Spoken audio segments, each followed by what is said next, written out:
Hey guys, it's your girl Liz back with another video for you. If you are a subscriber, thank you so much for coming back. You have no idea how much I appreciate your support, so thank you from the bottom of my heart. If you are new, my name is Liz. I'm so glad you are here on my channel. I am a faith mama, military wife, and lover of all things life. And if you like what you see, you like what I put out there, and you like me, go ahead and hit that subscribe button so that you never ever miss another video.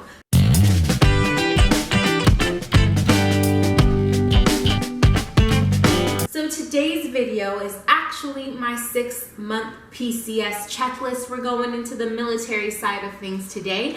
As you guys know, we will be PCSing across the country from California to Virginia in about 6 months. And so one of the ways, because I'm all about organization, it saves me my sanity, one of the ways I stay organized is by creating different types of checklists. So I have actually created a checklist, and this is available on my website for you to print out, to use for your own help, for your own sanity, just to make things organized. If you hear some jingling, it is my dog. She decided to join us for the video.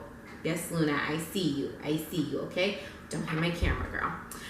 So we're gonna go over what is on my 6-month PCS checklist, some of the things that you guys may want to think about and consider when it's time for you to begin PCSing. So the first thing, I have it kind of divided up a couple of different ways. So we have a box here. The first thing that I always do when my husband comes home and says, look, we are going to be PCSing, we have orders, we know where I'm going.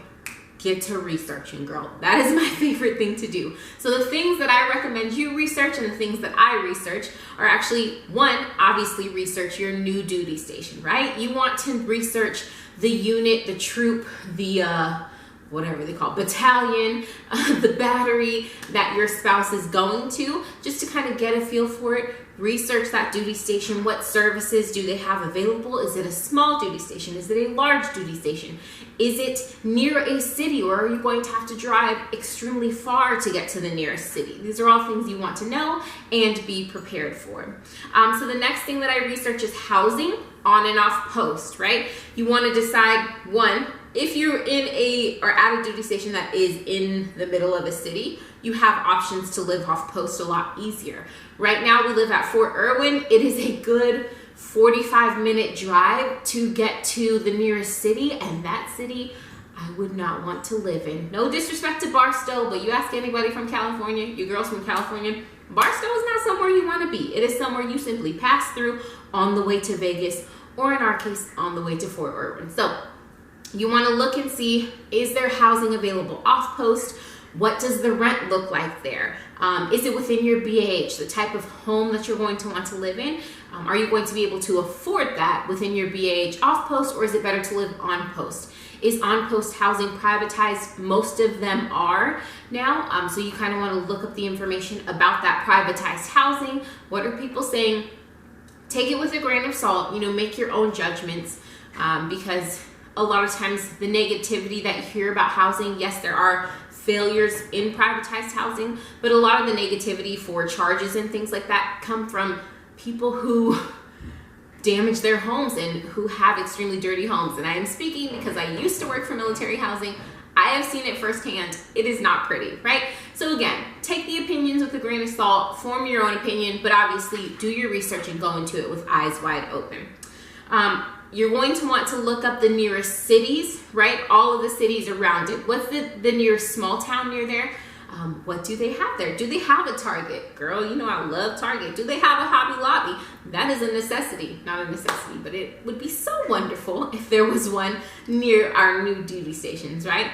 Is there a Walmart? Are there places that I can go besides the commissary to go grocery shopping? These are all things that I consider and that I want to know about. You want to look up, are there areas that you want to stay away from? Every military installation has kind of like a list of places that military members and their families are not allowed to go to.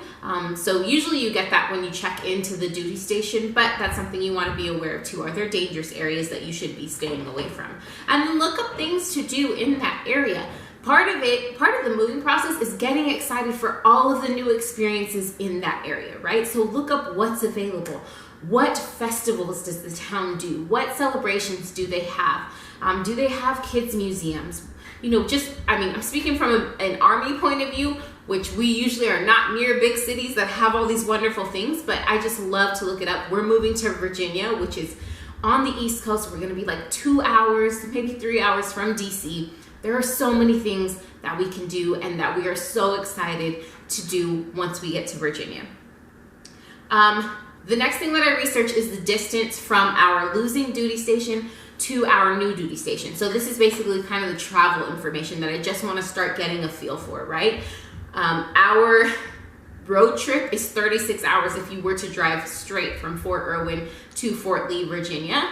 Obviously, we're not going to do it straight because we're going to have a 5-year-old, we will have an infant, and then we will have our dog. That's not going to work, right? So then you want to look up hotels along the way and things like that. So those are some things that I start looking up, especially if you have animals that are traveling with you.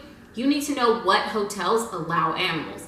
Do you have to pay a fee to have your animal stay with you at that hotel? Again, these are all things you need to take into consideration. Look up schools in the area that you're going to. You need to find out all the information about those schools, what they require as far as medical records, physicals, and things like that. When does school start? Will you be able to get your kid in there on the first of the year? Will they start with everybody else? Or are they going to be coming in later and you have to kind of prepare them for that transition, right?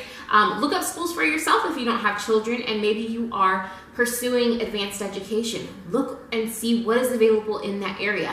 Many military installations have schools on the installation that you can take classes at. They may be kind of like satellite campuses, right?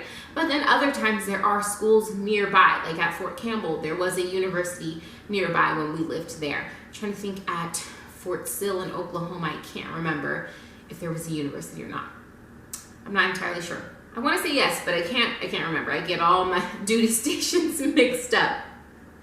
The next thing that you want to research is the weight allowance for household goods. We tend to accumulate a lot of stuff when we settle in for a couple of years at a duty station. So go ahead and take a peek at the weight allowance. It goes off of your service member's rank and whether or not they have dependents. So that's just something that you want to keep an eye out for. There are many different like household good weight calculators out there on the internet. What I will do is I will look some of those up and I will put those links down below in the description bar so that you can kind of start researching, take a look around your house, try to figure out, are we going to be within that weight allowance or are we going to have to pay money out of pocket? And if that's the case, you're going to want to get rid of things. Unless you got money to blow, then blow, girl. I ain't judging you. You do you. However you feel best, you do you. The last thing that I said to research, or I have notated for me to research, is shipping costs for POVs. So because we are moving within the United States, within CONUS, right, the continental United States, they do not ship vehicles for you. You would only have a vehicle shipped if you were moving from CONUS to OCONUS, which would be like here to Hawaii or here to Germany, if they allow cars there, I don't know. But we want to ship one of our vehicles because of the fact that we will have an infant, a 5-year-old, and a dog.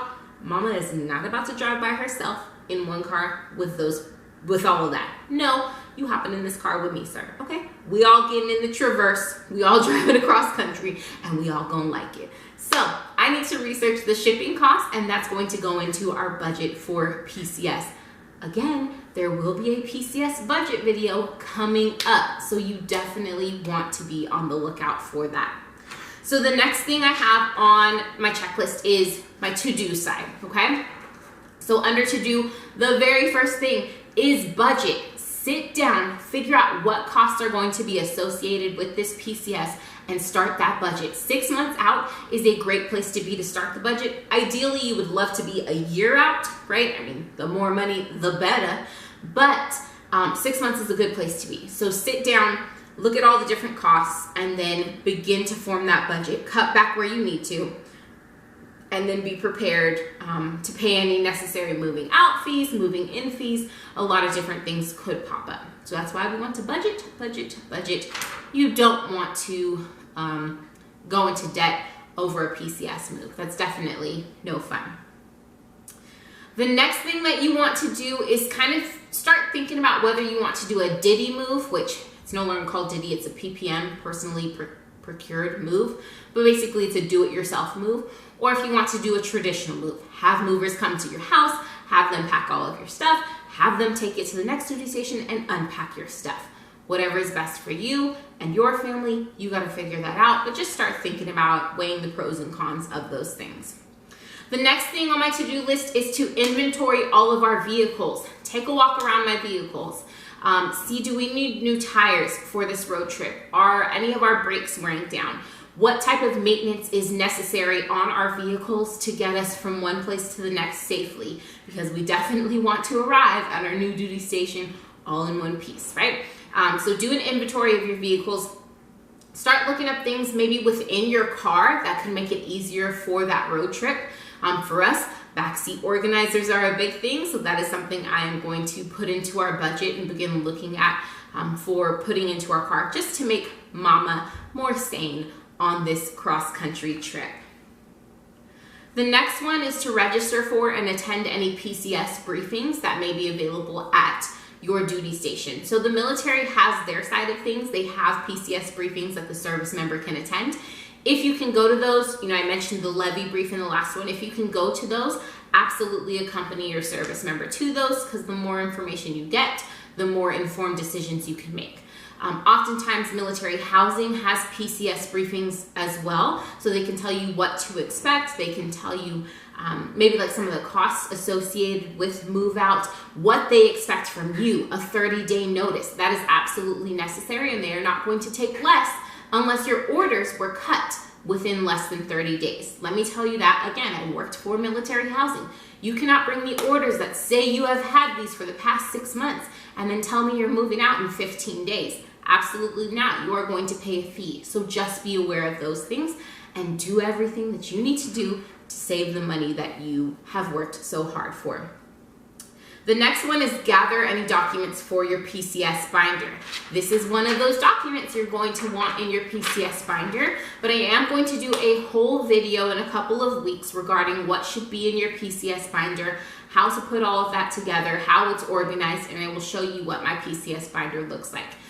When you go onto my website, you'll see all of the different printables that are available. Right now, a lot of links are not active because as we continue through this series, I will make those links active so you can print those off and put them in your PCS binder as well. If this is not your first move, you want to go through your house, look at all of your furniture, and remove any old moving stickers. Every piece of furniture, every box gets a sticker on it, and sometimes we fail to remove them. I was just looking at my daughter's dollhouse like a couple of days ago, and there was a moving sticker on it, and I think that one was from like 2 moves ago, so I missed it before. But just go through, remove any old moving stickers. That way your stuff doesn't get mixed up with anybody else's stuff. If your crates happen to become open, whatever, there are so many horror stories out there. Take off old moving stickers. It's going to make it easier for your movers to identify anything. It's going to make it easier when you have to go through like the checklist and everything like that when they bring your goods into your home. You're going to want to purge old clothes, old toys, old decor. A great way to do this is by hosting a garage sale. Don't just give it away. I mean, you can. I probably will do that because sometimes garage sales are just a headache, right? But have a garage sale, sell that stuff, and then you have more money to go into your PCS budget. Just don't take anything that you haven't used in the last year because you're probably not going to use that at your new duty station unless you're like us and you lived in the desert and obviously you have no need for a snow jacket, but you're moving to Virginia where it gets super cold, right? That's something to be aware of.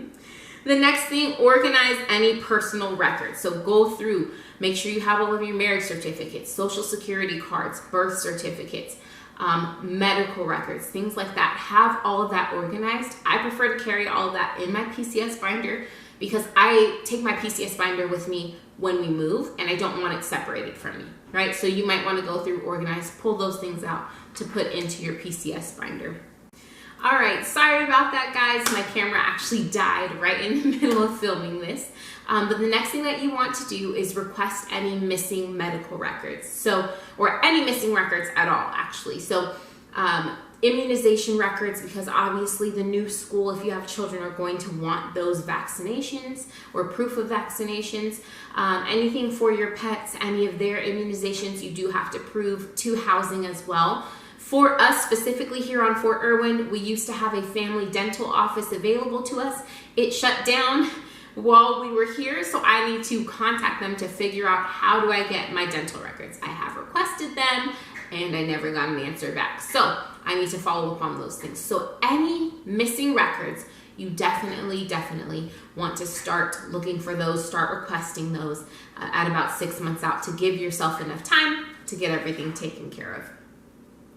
Get a power of attorney if necessary. Some military spouses and service members can be put in a position where maybe that service member can't be there to sign for housing, can't be there on move-in day, or any of the things that maybe are necessary for them to be there. So a power of attorney is definitely a good thing to have if that's a situation that you guys might be in. It's just going to make the process a lot smoother for you. It'll be a lot less headaches, because normally moving into military housing, they want the service member's signature. It's like yes, you are their spouse, but unfortunately that word dependent comes in, right? And so they are responsible for the home, not you. They have to sign the lease, not you. You can be on the lease, but they are responsible, and so they have to sign it. But by them giving you power of attorney, you can sign in their name and accept housing and things like that. And it makes life a lot easier when it comes to the move-in process.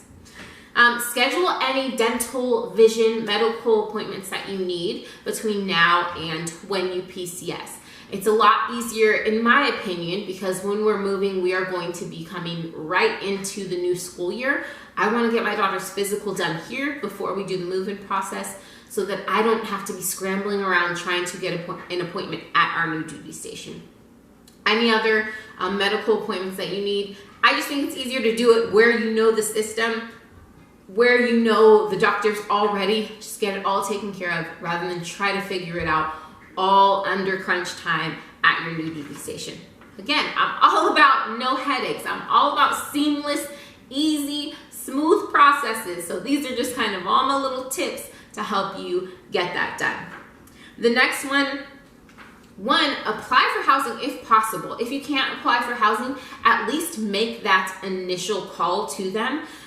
Many installations have different rules. So sometimes they will need a copy of the service member's leave form. Some places require it to be signed, meaning that you have to be on leave. You have to have signed out from this previous duty station in order to be able to sign for housing at the new one. Other places say no, you do not have to have it signed. You can actually apply for housing without it signed. So you want to contact them, find out what their rules are.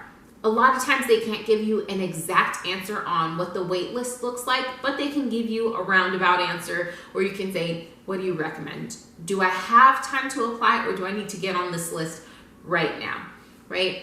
I, again, say apply. The sooner, the better. Working in housing, you want your name at the top of the list, especially if you are moving during peak PCS time. In the summertime, everybody is moving, so get your name on that list, on the wait list, as soon as possible if there is a wait list for housing. If there's not a wait list, some places are like, no, not a lot of people live here. They all live in the city, so no, you can probably get a house the same day you arrive. That's great too, but just make the initial contact with the housing office there to find all the information, to check all the boxes. The next one, join the Facebook pages for your new duty station. So go ahead and like the official Facebook page for that duty station. Find that, because you'll be kept up to date on all of the information on that installation that's put out from command, from garrison, all of the official information, right? You can also go on and find different spouse Facebook pages. I'm not saying like find a spouse that lives there and request her, because that'll be kind of, I don't know, weird probably. But find, like, for example, at Fort Irwin, there is Fort Irwin spouses, there is Fort Irwin connection, right? Those pages are the ones that you want to look up. They also are ran, moderated, you know, by people that live there. I just want to say, take everything that is on those pages, again, with a grain of salt. Don't be disrespectful, don't be rude to people, but also realize that there are rude and disrespectful people on there. So ignore the rudeness, ask questions. If the page is all about being rude to people, then unfollow, unlike the page. Like, it's as simple as that. But when you find a good spouse page, or when you find a good connection page for an installation, it can have a wealth of information for you. So it's just a good place to connect, to make friends before you leave, before you get to that duty station, as well as get your questions answered before you get there too.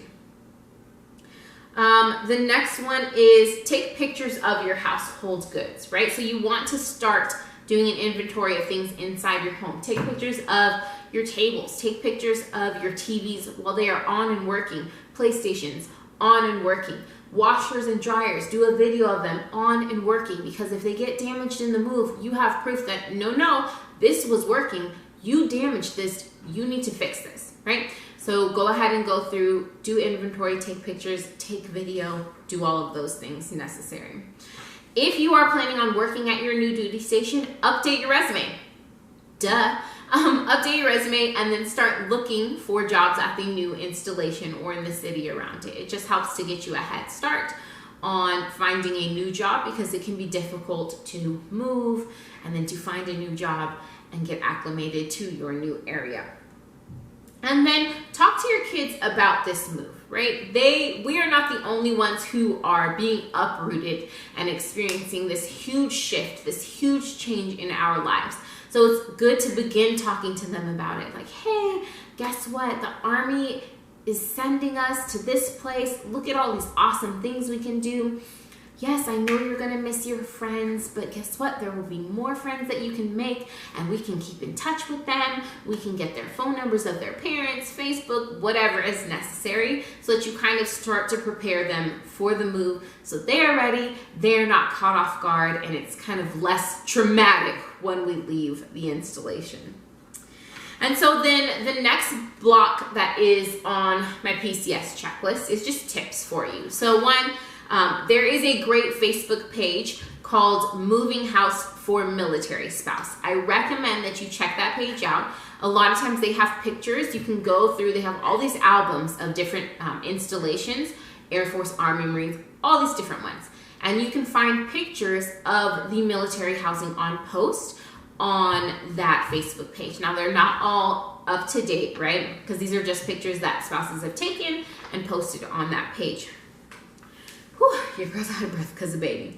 But you can find some good information. It just gives you a general idea of what to expect, and then kind of use that information, use the information from the military housing website for that duty station, and then kind of make your decision from there, or at least use it to make an informed decision. Again, I'm all about informed decisions, right? The next one, enjoy your current duty station. I know we get so caught up with, yes, I am leaving this godforsaken place, right? But take a moment, sit back, and just look around and say, okay, what am I not going to experience or have or be able to see when we leave this installation? For us, these sunsets in California are amazing. And the desert, it can be terrible. It can be hot, has all kinds of bugs, but a sunset in the desert over the mountains is beautiful. And so just to be able to take that in and to remember that, take pictures and enjoy those little things, like, make sure that you do that. Make sure that you don't get so ahead of yourself that you're leaving, that you forget about all of the beauty or all of the wonderful experiences that you have had at that duty station that you are losing. Maybe you're saying there were no wonderful experiences. Liz, I'm out of here. Deuces. Do you, girl. But just a tip, take it all in before you go. The next one is to take a last minute adventure. That goes with the enjoying your current duty station. Again, we get so into we're moving, we're leaving this place that we rush, and then, I don't know, we don't stop to enjoy our time, right? So I say just take a moment, take a weekend, whatever it is, and take an adventure, whether it's going to a museum in that area. For us in California, I mean, there's so many things we can do. Go to the beach, go up to the mountains, just take a drive, go to LA, San Diego, go up north. There's so many things that are available to us in California. So one of my goals is to just take a last minute adventure, whether it's a theme park or something like that, and truly enjoy our last few months here in California. Check out the budget template for your PCS binder. Again, shameless plug, lizlorette.com. That budget template will be up in a couple of weeks. Actually, no, it should be up next week because next week is my PCS budget video. So look at the budget template. Start thinking about the budget, right? Start considering the categories that I have on there and think about any categories that you may need. Your budget is going to be very, very important. A PCS is very expensive. So make sure that you are thinking these things through and planning appropriately. The next one, like I mentioned, with getting rid of toys, clothes, decor, sell those items. Sell them, because that's going to give you money to put into your budget. And then the last one, breathe. Girl, just breathe. It is about to get crazy. Your PCS process is going to be a little bit hectic, but honestly, it is absolutely nothing that you can't handle, okay? So you can do this. You can absolutely do this. Take a breath. Follow the checklist, use the PCS binder, get organized, get the information that you need. And I can't promise it'll be seamless, but I can promise that you'll make it through. So then finally, any last minute notes that you want to, that you want to make to yourself, any things that you need to remember in the upcoming months, you'll want to fill in on the bottom of your 6-month PCS checklist. So here it is. I hope that you print it out. I hope that you use it. You can go onto lizlorette.com. I will insert it right here on the video, and I will put a link in the down bar available for you. You can click and you can easily print that out. That is completely free. On my website, you can sign up for a newsletter.